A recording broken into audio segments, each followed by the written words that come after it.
How's it going, everybody? Welcome back to another awesome episode of the Ride Along. We have a very special and personal guest to me, Miss Monica Washington, who is my 11th grade English teacher, and one of the reasons I got a perfect score on my AP test at the time, humble brag. She is a very highly regarded teacher who was actually the state teacher of the year in Texas in 2015, 14. 2014. She got to meet Obama at the White House. She was up for National Teacher of the Year. She has a lot of excellent insight, not just about teaching, but she's kind of moved on to this new role in the last several years where she's an instructional coach and she goes to different schools and advises their teachers and school administrators as well about what they can be adding to help improve their facilities and their teaching methods. So thank you very much for coming on. We're lucky to have you, excited to have you. High My level, pleasure. walk us through kind of what your career has looked like in your own eyes, maybe just from, what made you decide that teaching was something you wanted to go into, and how have you kind of grown individually and as a teacher through your career? Yeah, so I'll say for me, I'm there. I think there are two categories. So there are those people who didn't expect to go into teaching, like they perhaps had a different career choice and did that for years, and then they had the teaching bug sort of bite them. For me, I'm one of those people who I knew from elementary school that I wanted to be a teacher. I was like playing school on the porch and playing school in my room with my like teddy bears and things like that, and with my friends down the street or whatever. And I just sort of knew. And then I had a fourth grade teacher. Her name is Mrs. Elian, and Mhm. she just made everybody feel like they were the favorite student. Like I don't know how she was able to do that. It's something that I've tried to emulate. So like every single person that I teach to have that personal connection with them. She had that with us in fourth grade, and I was like, I'm going to be an elementary teacher. Right. So that's what I thought I was going to be. Uh-huh. But I also love English, and so when I got to college, I was taking all those elementary classes. But then I was like, I'm gonna take Shakespeare for fun. And then I had a professor say, like, what are you gonna do with all the literature that you're learning in fourth grade or third grade? So then I added on secondary, and then boom, became a secondary teacher. Right. And started at middle school, and that's where I wanted to be and thought I would stay. However, I really wanted to get more into writing and like really picking apart literature, as you know so well, Jay.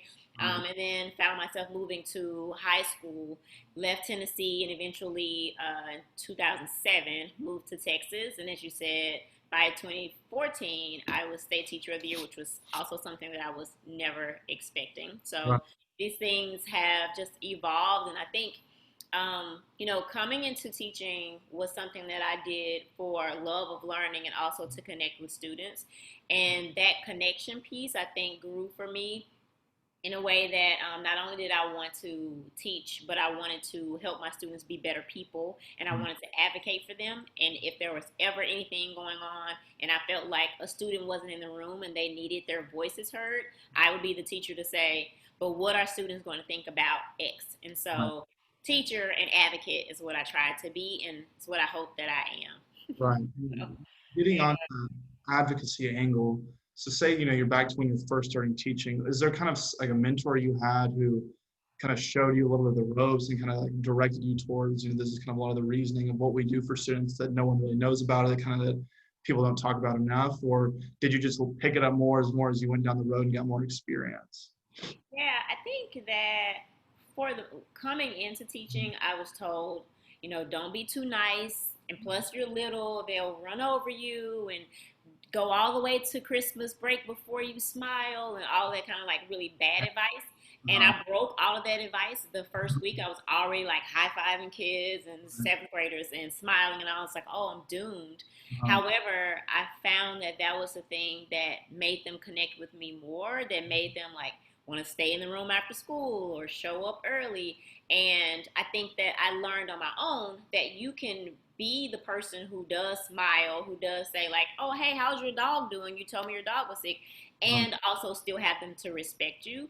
right. Because I came in thinking that I really did have to be the tough person, but that's really not my personality. So I think I can say that I probably flipped a lot of the poor advice that I got from people who were miserable in the profession, and just thinking about like how my teachers made me feel. And I was like, I don't remember my best teachers not smiling. I remember them actually smiling at me. So Where do you think that comes from then? People, I know you mentioned people being miserable, wanting to be really disciplinarian on students. Do you think that's people who might not have just been right for the teaching profession, or could it have been, the certain setting they had? What do you think about that? Yeah, I think that there is and has been in the profession for too long, sort of, and not everywhere, and not with every teacher, of course, but there is a fear of losing control. So when you become a teacher, I remember driving up like the first week of school, going like, "Oh wait, I'm actually the teacher now. Like I assign work and they do the work, and just that realization."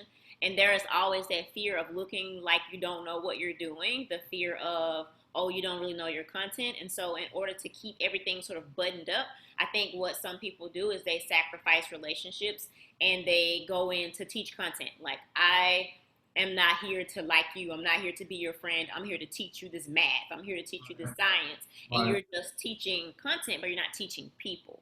So I Mhm. think that there is just, and it's sad that in the profession that is sort of the culture is that you don't want to make a mistake. But I think that the best teachers show that they are human and they do make mistakes and they do AP multiple choice and miss questions too because they're also learners.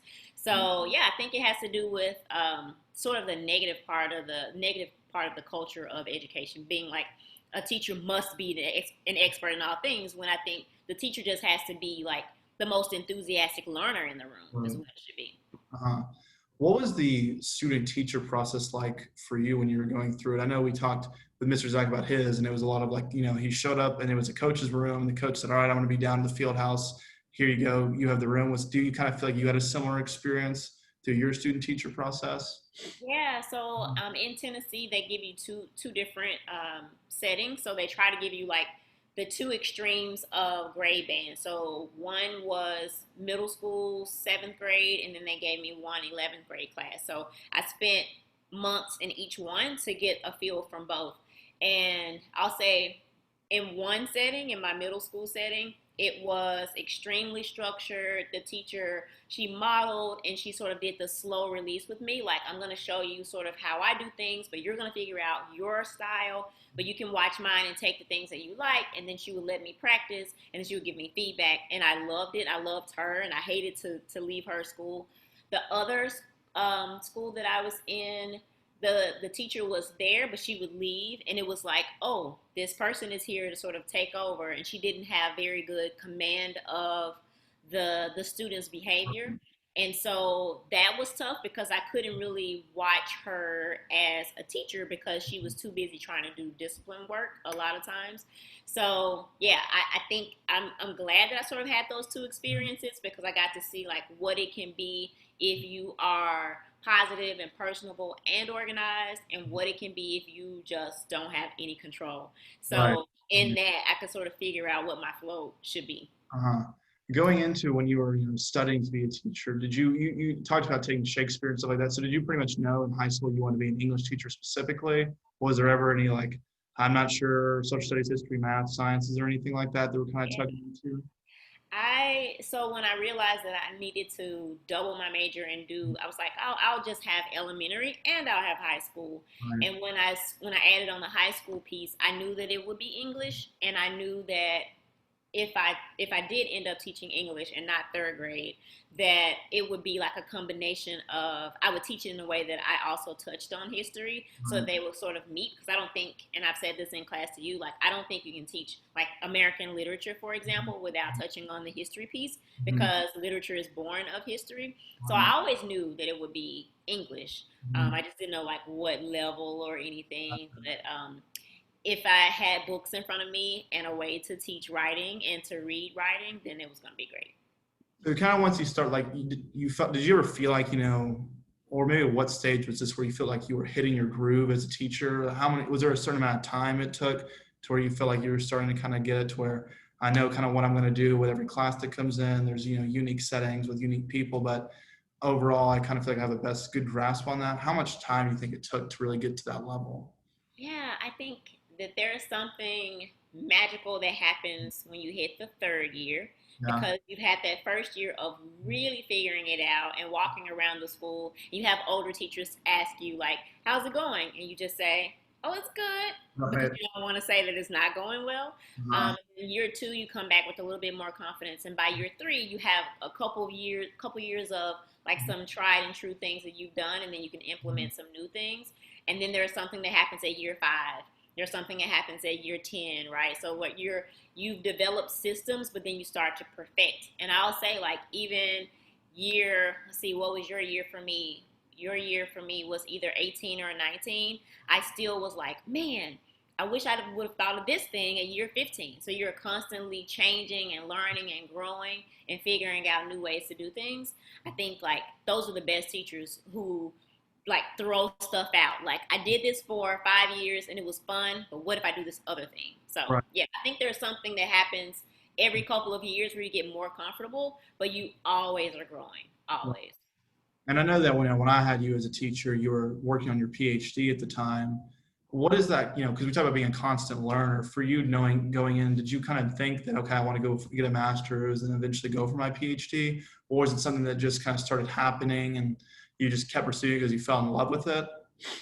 Yeah, I think for me, it was I always knew I wanted to get my master's degree, and a lot of people said, "Why would you get it in English? Why don't you get it in something totally different so you can have something extra?" But I wanted to really go deep with what I loved, and I was like, "I want to get my master's degree in English." So Uh, I got that, and I always thought I would get work on a doctorate, but I was like, "Oh, I'm a teacher. It's expensive. I don't know." But being a state teacher of the year comes with a lot of opportunities and perks. And so one of the things that they give to people who make it to state teacher status is free tuition for your PhD. uh, And so I decided to take advantage of that. And I where I am now is in a pause. Like I've finished all coursework and made it past a lot of the different steps for the PhD, and now I'm just like taking a step. I went backwards and said, go uh, ahead and give me the degree that I picked up on the way, which is an EDS. So right. right now I have my specialist of education, which is Gotcha. like a baby PhD. And Right. then the next step is whenever I finish the dissertation, whatever that might be, it'll be there. But I'm also working on a book and like doing a whole lot of different things. Uh, So maybe I'll finish it. Maybe I won't. We'll see. there's still time, while we're all just living online, who knows what'll happen. Yeah, just all just hanging out, doing nothing in Zoom land. What do you think is, for all the prospective teachers out there, what have you seen as the biggest benefits to you for pursuing these additional degrees? I think that I think a lot of times Mhm. teachers shy away from the title expert. Like, oh, I'm not an expert. I'm just a teacher. I think we may be the only profession that devalues skill in the way that we do. Like, you never hear a doctor saying, well, I'm just a doctor, or I'm just a dentist, I'm just a this, but we'll say I'm just a teacher. And like, I'm not trying to be whatever. I'm happy doing whatever in my classroom, as if you have to be a martyr in some way. And I think that if we embrace expertise as a part of teaching, that it's not so hard to go into to go deeper into education, to look for additional opportunities. It may not be another degree, it could be a certification, but the more that we add just enriches us as professionals. And I think it's just time out for us like shying away from the professionalism that's attached to being a teacher, because you are a professional who Right. went to school for a lot of years like other professions do. But we're so beaten down, I think, a lot of times by society, and they think Mhm. that we get paid in the summer and all kinds of things, which we don't. Right. So we tend to want to like shirk back and say, oh, I know how to stay in my lane. But no, like bust through that and go Right. get some other certifications and degrees because you are an expert. Right. So, yeah. So when I knew you at Texas I and had you as a teacher, you were in a leadership role on campus in the English department. What was it like, getting into those roles? And did you really want to be a leader at the school necessarily as the head of the English department? Was it something that just kind of gets passed around, or did you intentionally, want to be able to have that additional? I mean, really, it's a lot of extra work too. Yeah, it is. I think that and this may be the same for Mr. Zach too, and he was department chair. It's like, I think as you move and you work and you people observe how you are with students and they observe how you are with colleagues, a lot of times it may not be Mr. Zach or me or someone else going to say like, hey, I think I would like to be department chair. A lot of times it'll come to you where people will say, hey, you really, whenever we've had work, you always step up and you always are here and you're here early, you support other teachers. You're already sort of doing the work. Mhm. Would you consider filling out the application to be department chair because you already are a good fit? And so that's what happened with me, is that it was just said that you already support teachers, you already are this for students. Right. This is not, it is extra work, Uh-huh. but it's a lot of what you already are doing. And so I was like, wasn't thinking I was going to do that. So when Miss Mhm. Murray left, she's like, you're the person I want to go down and do this because I think you would carry it on in the way that I would want to. So Right. that's how I did that. In other roles too, I think a lot of times you see a need as a Mhm. teacher. Like I saw that we had a need for a group of teachers. Mrs. Zach was on this committee with me. There was a need for a group of teachers to speak on behalf of other teachers who may not feel as comfortable as I would, or as Mr. Zach would, or Miss Walker would. And so we formed a committee to be sort of like an advocacy group for teachers and students. So we would take things to Mr. Bailey that we noticed, and we would try to make sure we always had solutions. And Right. so that's another leadership role that I don't even know if you knew that we were doing that, but That's, that's we crazy. did he mention it?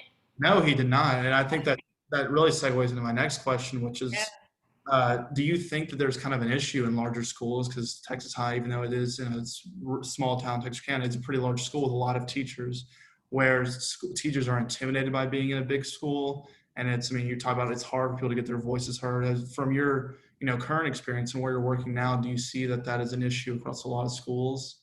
Oh yeah, that is definitely an issue across a lot of schools, across a lot of states.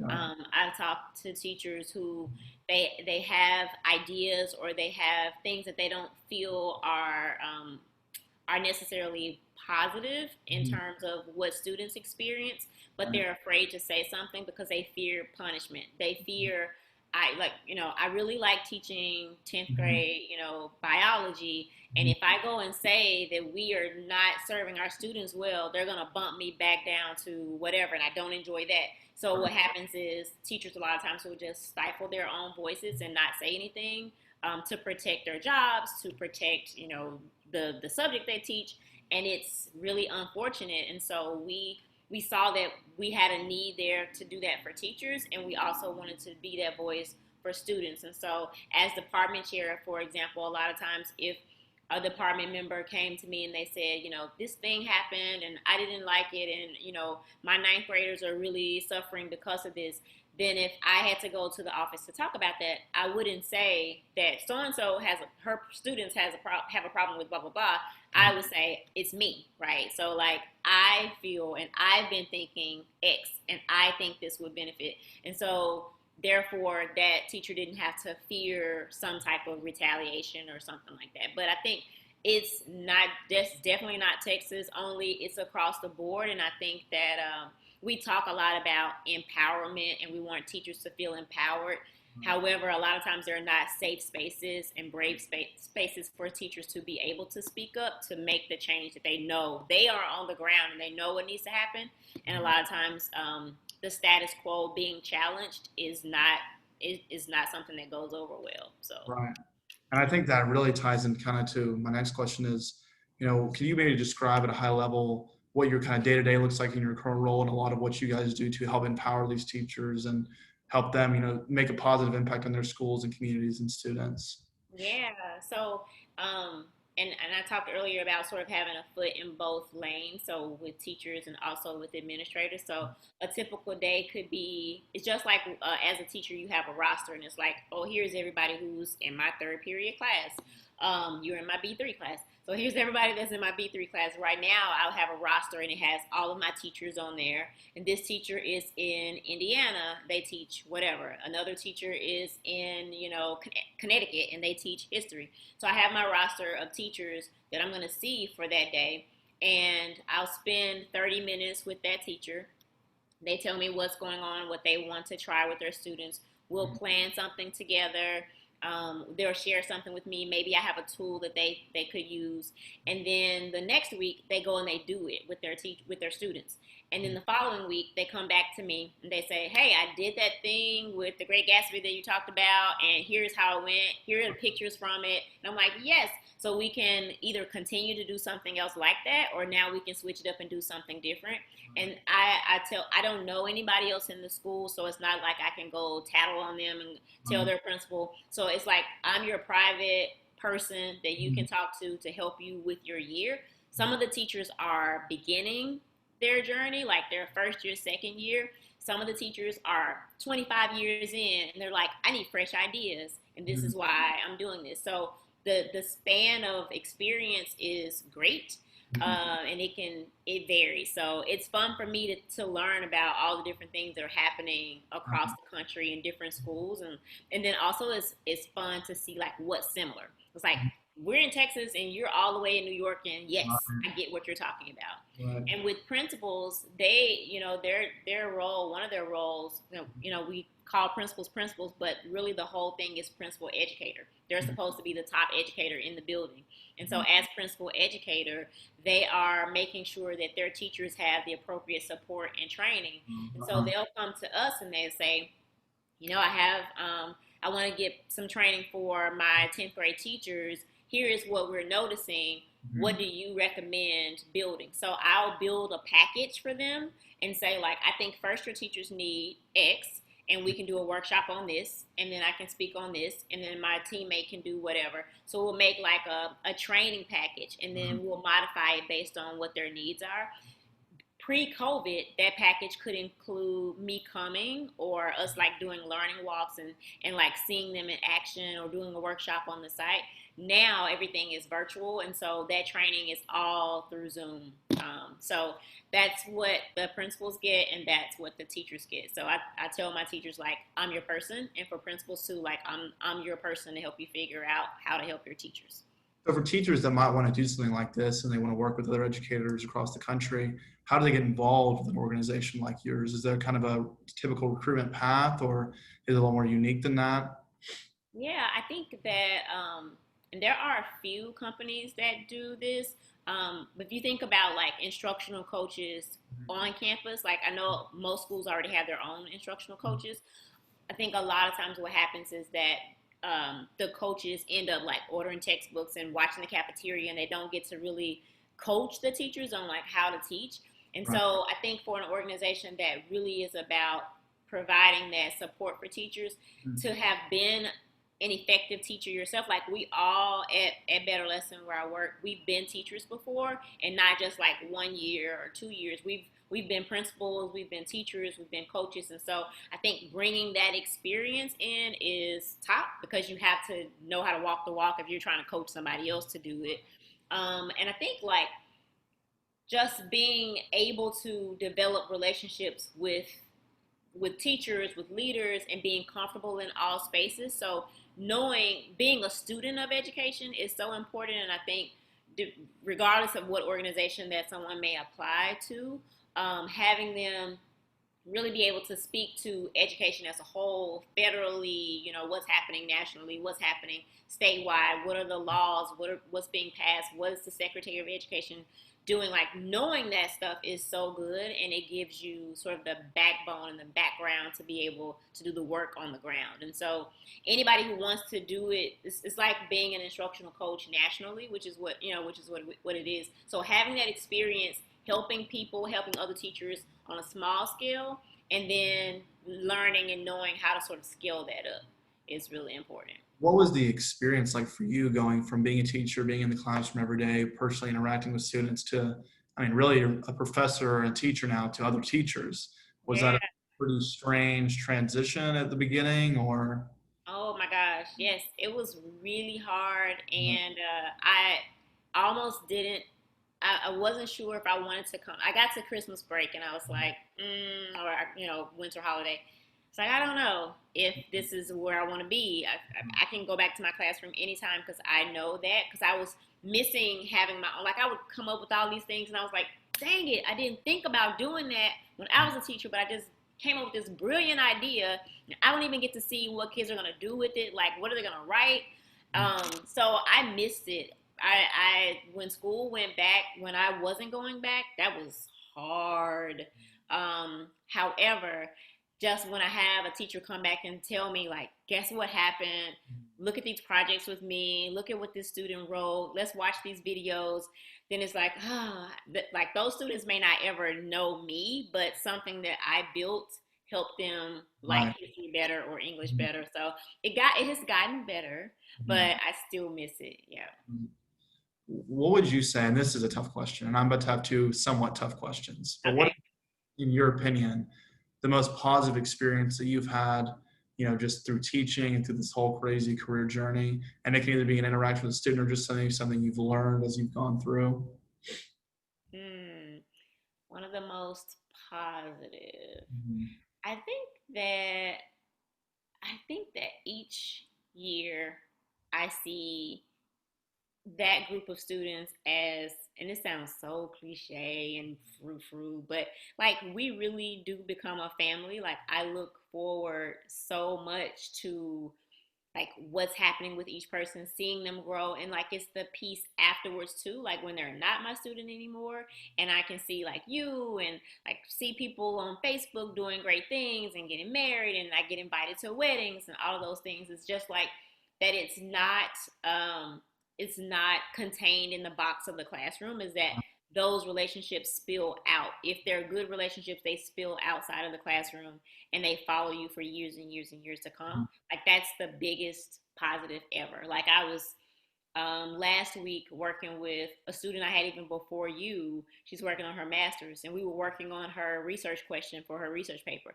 And it was like being back in the classroom again, right? So, I mean, it's been since 2000, I don't know, since she graduated, but we still have a relationship. So that relationship piece for me is the Gotcha. biggest thing. Yep.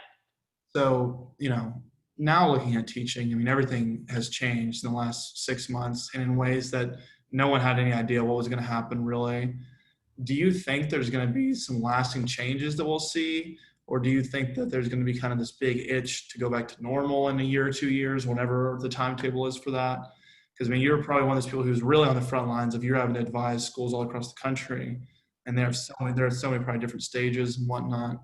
Yeah. I mean, what I what I think is that there is definitely the itch to go back to normal. However, what I'm noticing with schools is that they see that that normal, I think, should be disrupted in some way when we come back. I think I've talked to schools about like educational equity and inclusive practices for years, and a lot of times a district may think like we don't really need that here. Like we treat all of our students the same. Like, wrong. Well, you're not doing it right because everybody has different needs. And I think what the pandemic exposed is what a lot of us have been saying a long time, is that we have all of these inequities in our educational system that we were not addressing. We weren't meeting everybody's needs. And now being remote and having everyone be sort of at a disadvantage, it now has districts talking more about how to be more inclusive, how to be more equitable, how do we make sure everybody has access. We weren't thinking about that before. It's like go to the night library, right? Right. Just take care of it, figure it out. And so no, we need to move beyond that. And so I think that I hope is the thing that changes, is that we say, hey, we were getting away with doing a lot of things that was, that were not necessarily beneficial to all students. We were maybe serving a core of our students, but not all. Now, when we go back to the brick and mortar classroom, how can we keep serving all? How can we serve all better? So that's what I hope is the new normal. I Right. hope we don't go back to normal. Right. So I don't want to take up too much of your time. So I have two, really final questions, and it kind of keys into what we were just talking about. How have you really seen education change from when you started to now? And what do you expect? Because I guess we're kind of touching on that already, but what do you expect to really see as change maybe the next 4 to 5 years, just holistically? Hmm. Um, I think that there has a positive change that I've seen from 1998 when I first started teaching, definitely until now, is that there has been more of a shift towards like the social emotional piece and Right. actually realizing that students are not just sponges that are there to open up their brains and like take in all the stuff you say and then give Right. it back to you, but they are living, breathing people with problems, jobs, all kinds of things. And so I've seen that positive shift for us to now think about like teaching the whole person, teach the Mhm. whole child, the whole student. So that's one thing that I know we were not talking about, like so the social emotional piece in 1998, 1999 when I was a first year teacher. Like, what is that? We Right. also were not talking much about being culturally responsive. Mhm. So, like a school that had mostly white students wouldn't necessarily think that it's necessary to teach diverse literature, or a school that was primarily with students of color would make sure that they were probably teaching more of those. So it's like windows and mirrors. I don't know if you've heard of that concept before, but I've seen now we're trying to give more windows and more mirrors. So white students need to see themselves in what they read, but they also need windows to learn about other people because the our country may be centering their experiences, so they need to learn about other experiences. Gotcha. So students of color need to see Right. themselves, and they also need to learn. So all students need that, and Right. so I'm seeing more, and I hope I continue to see more of a shift Right. to improving how we have windows and mirrors across all subject areas and not just this is the perspective that you need to learn, get with it, but that we recognize that these are real people with different backgrounds who learn in different ways. Mhm. So I hope I answered the question. No, you did. You definitely did. And a lot of that has to come with working with administration to set those goals, or is it more on the teachers? Both? Is it? Yeah, I think there has to be training at the administrator level Mhm. because that has to be the culture of the building that, hey, we want to make sure that we are not just inviting the AP classes to listen to a speaker, that we provide opportunities for all students, that we don't have disparities in the way that we treat students, that we look at our policies. And when that is said from the top, then that filters down to the classroom, and if it's left up to each teacher, it's going to be really spotty, and that's when you get the I as a student love sitting in this person's class because of the way they treat us, and oh my gosh, now it's time for me to go to trig or whatever. Now it's time for me to go to calculus, and I hate the way I feel in there. That's because the culture is being set class by class and not school down. And I think you can have that positive culture and still have somebody be really negative in their classroom. But when it's the expectation, and when I walk into your classroom, I want to feel a certain way. I want to see that students feel a certain way. And you're not providing that, then maybe this is not the school for you. So I think it has to be bought in first from the leaders, and the leaders have to sell it all the way down. Uh, so my last question is kind of a tradition where reflecting back on your, illustrious career and just looking back to how you were as an 18-year-old and current 18-year-olds that want to go into education, what would be your, line of advice that you could give those people and that you kind of maybe wish you had heard yourself right when you were getting started? Hmm. Which is that's one of those tough questions that. Yeah. Mhm. Like with the hindsight, right, that I have. Definitely, I think what I said earlier about always try to be a student, Right. um, always try to be a learner, and Mhm. make sure that this is Moxie who wants to make an appearance.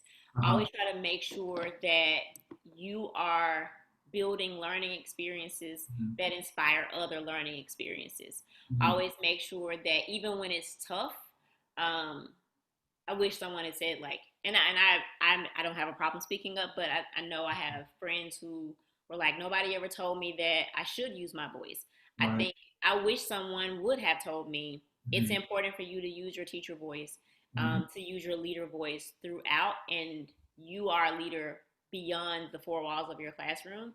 I figured that out on my own, but it would be nice to know that it's my voice and my experience as a teacher that's going to make education better. I don't think that's said enough Right. to teachers. It's all very, here are the rules, you adapt to them rather than getting the experiences from the teachers. And so I wish I had been told that it's okay to mess up, say it to your students and keep going. Right. I messed up and then decided, oh my gosh, went home and couldn't sleep. And Mhm. eventually I was like, but just gonna tell them I taught it wrong. I'm just gonna tell them, we're gonna start all over.